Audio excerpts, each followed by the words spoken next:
What is up, YouTube? HCJ here, and I hope you guys are doing well. It is time to talk about Yu-Gi-Oh! Yu-Gi-Oh Dark Duel Stories, known in the OCG as Yu-Gi-Oh Duel Monsters 3, the Tri-God Advant. Now, this game was released in the TCG March 19th of 2002. If you're playing it in the OCG,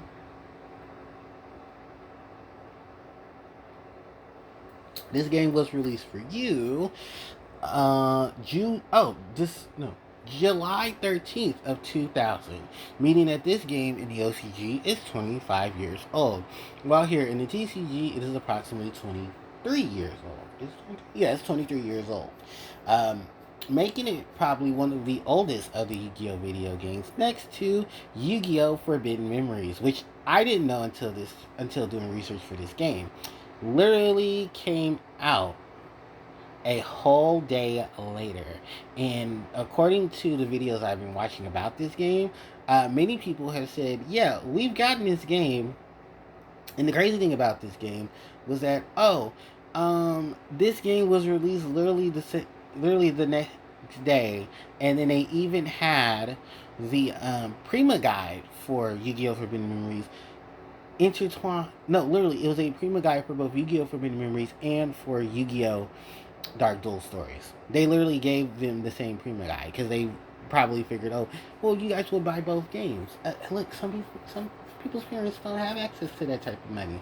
My mom wasn't buying me a PlayStation and a Game Boy Color at the same time to go get me two games. Nah, we had like four kids in my house. My mom had, we were sharing games. So, let's talk about some more history of Yu-Gi-Oh! Dark Duel Stories. So, like I mentioned, it's Yu-Gi-Oh! Duel Monsters 3. This is the third installment of the Yu-Gi-Oh! Duel Monsters video games. The other two were not released on the Game Boy systems um, during their initial release, or would have easily been, but Yu-Gi-Oh! Wasn't out in North America by that time. The EU didn't get Yu-Gi-Oh! Till about a year later, in 2002, so they didn't receive this game or Yu-Gi-Oh! Forbidden Memories until 2003. Some areas didn't receive the game until 2004. Can you believe that? Which is crazy, I know, but that's how video games worked back then. And I think some games actually just ended up replacing other video games. And from what I learned about Yu-Gi-Oh! World Championship 2004, that is very apparent that some of those games didn't get released until later dates within that year. Some games didn't come out to the year after because they were still waiting for confirmation about other games being added into the lineup too. Yeah, crazy, ain't it? Now, for Yu-Gi-Oh! Um, for Yu-Gi-Oh! Dark Duel Stories, or Yu-Gi-Oh! DDS for short, DDS has a history of things in it that makes it what it is. And a lot of it actually was inspired by Yu-Gi-Oh! Forbidden Memories. Because in Japan, Yu-Gi-Oh! Forbidden Memories came out December 9th of 1999. So they wanted to have that same aspect of the mechanics in that game and throw those into more of a handheld variant. Because the Yu-Gi-Oh! Video games at this point in time were basically just summon your strongest monster to beat over your opponent's monster. If you can find someone, if you power it up with spells, you defend it with your trap cards, and you basically win the game. And you know the typical methods of winning Yu-Gi-Oh! Around that time were either you deplete your opponent's life points to 8,000, you win by the alternate conditions of having Exodia in your hand, or if your opponent cannot draw cards on their next draw phase, um, or unable to draw due to the effects of a card forcing them to draw. So those three major, win conditions. Those are really much like the only way you could. Those were just the win conditions. There was really much nothing else like how things got abruptly different later on in the Yu-Gi-Oh franchise. With stuff like Victory Dragon, Destiny Board, and so on and so forth. So, in terminology of how this game portrays itself, you have five tiers of opponents that you encounter. Each tier of duelists has their own number of duelists, and you defeat each of them five times to move on to the next tier. Now, By the time you get to tier 5, you will be awarded at least one opponent. But if you would like to face another opponent from that tier, you would have to enter a password just like you would enter for the base game to put cards into the game. Many of the Yu-Gi-Oh franchise games have this system where you can enter the 8-digit password on the bottom of the card on the left-hand side. Once you've entered that card's code into the game, then you're able to then proceed into having a copy of that card in the game. Most games will only permit you to have one copy of the card via the password system. Some games would have you later on use what's called dual points or DP to then spend the DP to actually get the card and obtain it to put multiple copies of it in your deck. It's very tedious, we know, but the ordeal was that they wanted you to actually play, create decks, play them in battle against the opponents that they set within the game. And I'm not gonna lie, it's not a bad thing. It's just, when you play the physical card game, you're used to going out getting the cards, whether you're pulling them from packs, buying them online, or trading with people to get them. Trust me, a lot of them have their own circumstances of let's hope we hit something and not miss. Now, in the fracture of that, there's also a lot of mechanics in this game that take both from its predecessors, also takes from Forbidden Memories, and then also gives to its successors, like Yu-Gi-Oh! The Sacred Cards and Yu-Gi-Oh! Refeat of Destruction. And I'm only mentioning those because there's also one game I'm forgetting to mention, and that's the legit predecessor of Yu-Gi-Oh! Dark Duel Stories, which never came to America until the release of the early day collection, which is Yu-Gi-Oh! Duel Monsters 4 Battle of the Great Gods, which for the 3 variations that it has, each cover was different from each other. One having Yugi Moto, the other one having Seto Kaiba, and one having Joey Wheeler, each with a respective Egyptian god. Crazy thing about it is that Joey's picture depicts him having the winged dragon of Ra. At this time, if these games were to come out in North American release, but around that time they were released, oh, it would have had head spinning because people would then try to ask, why does Joey have an Egyptian god? He doesn't have any lineage to Egypt. Did he beat Merrick in the duel that we have not seen yet? Is Merrick not as powerful as he thinks he is? Does Joey come in and save the day? And as you know, no, he didn't. But then Joey did eventually walk out of the shadow, get out the shadow realm because plot, right? Right. So, what additions can I mention about this game? Well, let's talk about a lot of the in-game mechanics. There is an elemental system. And what I mean by elemental system is that each card has an attribute attached to it. We know this in the regular card game as there's 7 attributes in it. We have water, wind, fire, earth, light, dark, and divine. While in Yu-Gi-Oh's case of its earlier games, they had about 11 different attributes. And each of those attributes clash with another through a Pokemon-esque weakness situation. For instance, water would beat fire, and fire would beat forest. Forest beats wind, wind beats earth, earth beats thunder, thunder beats water, and cycles through. However, for the other scale of things, there were light, shadow, fiend, and dream. Light would beat the fiends would beat the dreams beats the shadows, and the shadows beat the light. And that was their own quadrifecta of things outside of the normal elemental situation. This does pick up later on with Yu-Gi-Oh! Sacred Cards, Yu-Gi-Oh! Refeat of Destruction, Yu-Gi-Oh! Duelist of the Roses. And I can't speak for Yu-Gi-Oh! The False Bound Kingdom because I've never played that game. But I just know the ones that do focus on having that Pokemon-esque aspect. More so attaining to it, I think Yu-Gi-Oh! Battle of the Great Gods also takes account of this too. And I'm sorry if I'm leaving that out because I honestly have not played much of it. And what I played of it, I really didn't like. So when I do that video, I'll explain more of why I don't like Yu-Gi-Oh!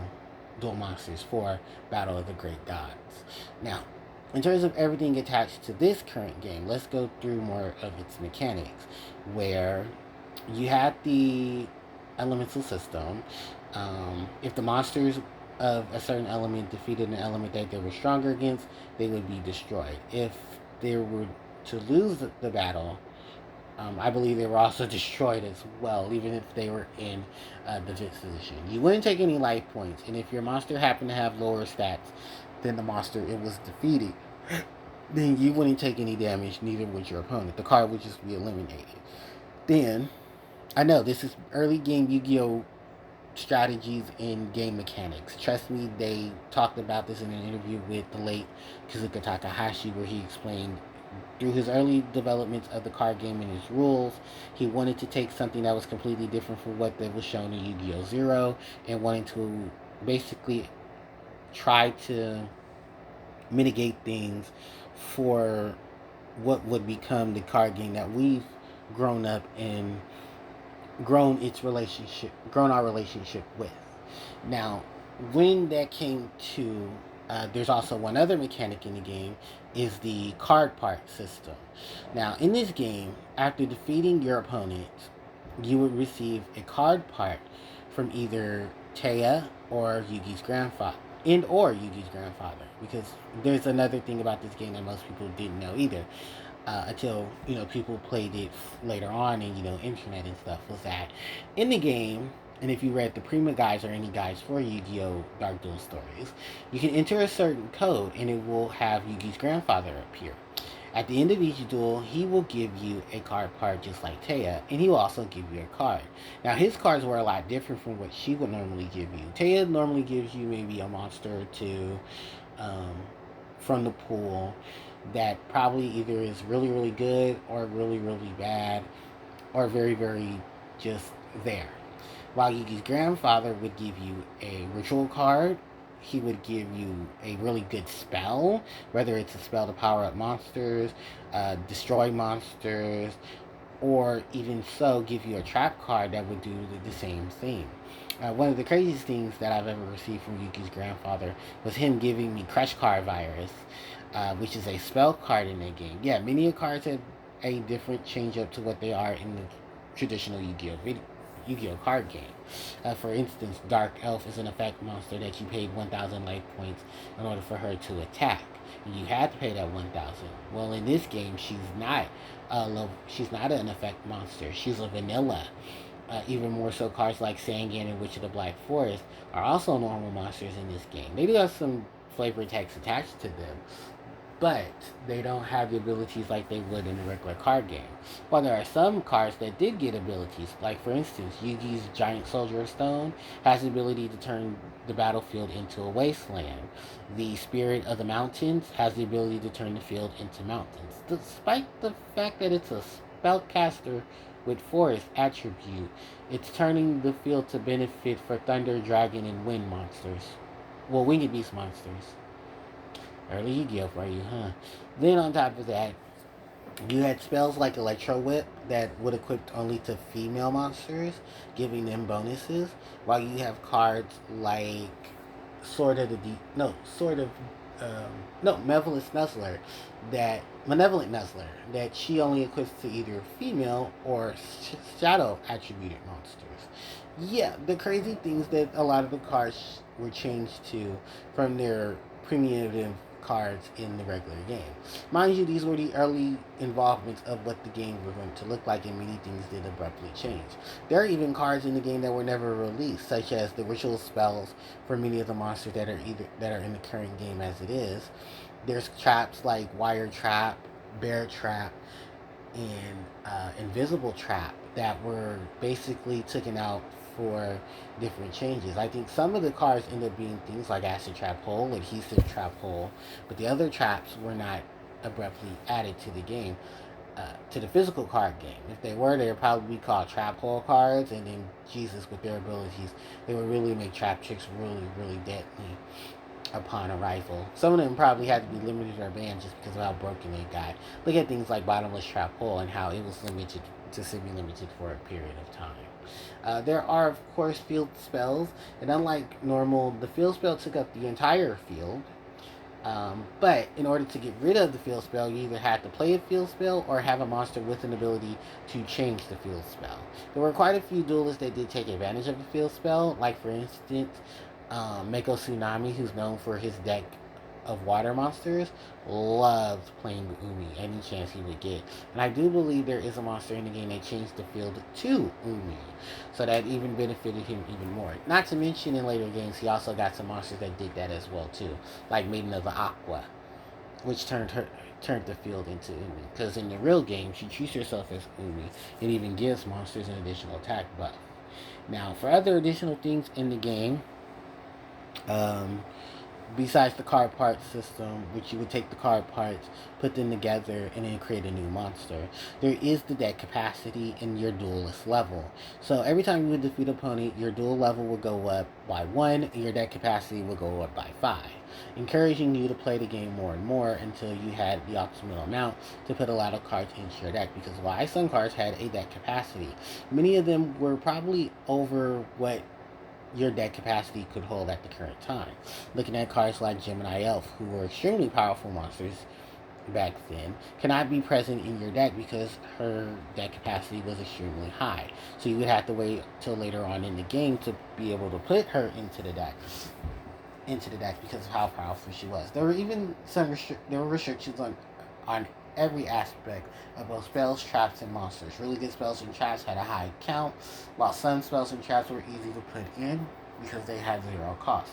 Ritual spells had no cost at all, and ritual summoning a monster was similar to that of what the game itself is now.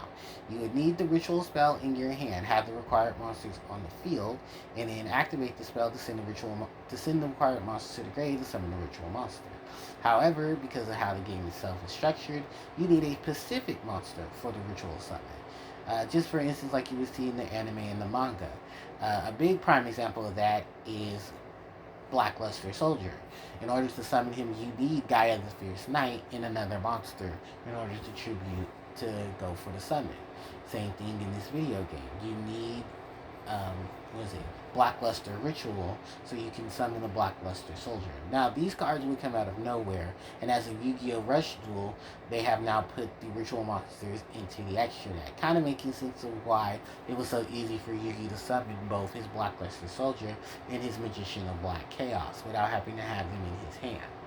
Then, fusion monsters, which, yes, there are fusions in the fusion monsters in the game, but not actual fusion itself. The mechanic of fusion only became more apparent as the more modern games came to be. But in Yu-Gi-Oh Dark Duel Stories, you simply place monsters on top of monsters and you see what the results would be. Similar to that of Yu-Gi-Oh Forbidden Memories and Yu-Gi-Oh Duelist of the Roses, where when you combine 2 cards, you would see if they would fuse. If the cards couldn't fuse, the card that inducted the fusion would cancel out the card that it's trying to fuse with. But if the fusion was successful, then you got some really kick butt monsters. There's an entire game facts thread on every fusion possible in the game, so you don't have to worry too much about that. Just know that if you're trying to play the fusion monster, play the fusion monster on the field. The fusion monster can't swing that turn, but you're still able to do an additional summon that turn, so it keeps you into the game. Now, from there, not too much else to really talk about. The password system, like I said earlier, you can enter 8 coded password on the bottom left of your card to have the card be accessible into the game. There's a part of the main menu where you can battle against someone through you know connect cables. There's the card construction you can easily do, and then of course there's the main campaign. In the main campaign, you're able to face your opponents. Each tier has their own selective amount of duelists and who is there retrospectively. In the first wave, I would like to call them the Duelist Kingdom and not the Domino City like they called them in the game, because there's also a second set of duelists called Domino's Kingdom stage. So for stage 1, you have Yugi, Joey, Tristan, Mai, and Mako. For the second stage that they named Duelist Domino City, and has an actual picture of Domino City in the background. You have Esperoba, Weevil Underwood, Rex Raptor, Seto Kaiba, and both Rare Hunter and Not Pandora, Arcana. Pandora is his Japanese name, and for Rare Hunter, his name in Japanese is Seeker. This Rare Hunter, of course, is the one that you know that has Exodia. He was the one that took Red Eyes and Yugi won it back. Then the tier 3 duelist is Ancient Egypt. Many of these characters you can actually find in Yu-Gi-Oh! Forbidden Memories. And those characters are Simon Moran, who is known as Paradox, Ishizu Ishtar making her first appearance, um, Priest Seto, who is the ancient version of Seto Kaiba, and Hai Shin, who's making his first digital debut. I do believe he's in the other games, and I'm sure someone will leave that in the comment section just to clarify it. But they had to change his name later on for the for the European release. From there is the tier 4 duelist, which is only one, and that is Dark Knight, who is the opponent that you face in Yu-Gi-Oh! Forbidden Memories. And then from there is the tier 5 duelist. Now, once you defeat Dark Knight, he will then give you a password for the credits, but then when you come back to see if there's another tier, there will be. And that's when you get to face Yami Yugi. Now, if you enter the 8-digit passcode, you can switch between each of the respective duelists. But you won't see the other duelists in your records count, seeing how many wins and how many duels you participated in. The duelists will cycle between Yami Yugi, Shabi, Yami Bakura, Merrick Ishtar, and Nightmare, who is basically Dark Knight's boss, making his appearance in that game as well. And these are pretty much the strongest duelists in the game. They have some really cool combinations. They have really strong cards, but they are easy to take down if you have the strategies built. My experience with this game and why, I love this game after the 2 months of playing it. Excuse me. Oh, sinuses. Is simply because this game has so many mechanics that I love from Yu-Gi-Oh! The Sacred Cards, which is a game I played way before I even did a video on it as well. And I love the just sheer combination of cards and decks that you can make, the amount of cards that you can put into the game and have fun with, the tons and tons of deck combinations, and even with the restrictions of how decks can be comprised, you can fuse and make other monsters and then go from there. Now, I've only made a couple of fusions in the deck. Most notoriety is just fusing for some really big hitters, but having to wait a turn because they're frozen because of the game stipulation with fusion. But it's still really, really good. And honestly, I highly recommend it if you would like to play one of the older variations of Yu-Gi-Oh! I could recommend the Sacred Cards if you want more of a story based, or even Defeat of Destruction just to continue on that story. Some people will probably recommend you some of the mainline games like Yu-Gi-Oh! Eternal Duelist Soul for more of the constructed variants. Worldwide Edition, because this is a better variation of Eternal Duelist Soul cards in the pool. Yu-Gi-Oh! World Championship if you wanted more structure there, and just the plethora of other Yu-Gi-Oh! Video games throughout the Yu-Gi-Oh! Series. Now, I'm not going to ever knock any of them down. Some of them have their good and some of them have their flaws, just like, this game has a lot of flaws as well. I don't like the pandering, dealing with certain monsters and having to deal with restrictions, only being able to set one card at a time. You have to discard cards from your hand. Monsters are frozen in your hand, so unless you plan to discard them through going into the menu to then selecting in phase or discarding them, it's pretty tedious. And then always having to press the A button to constantly go through the motions of things too. Actually, Yu-Gi-Oh! Sacred Cards didn't make that much better, and it probably wasn't that much better with Yu-Gi-Oh! Battle of the Great Gods too.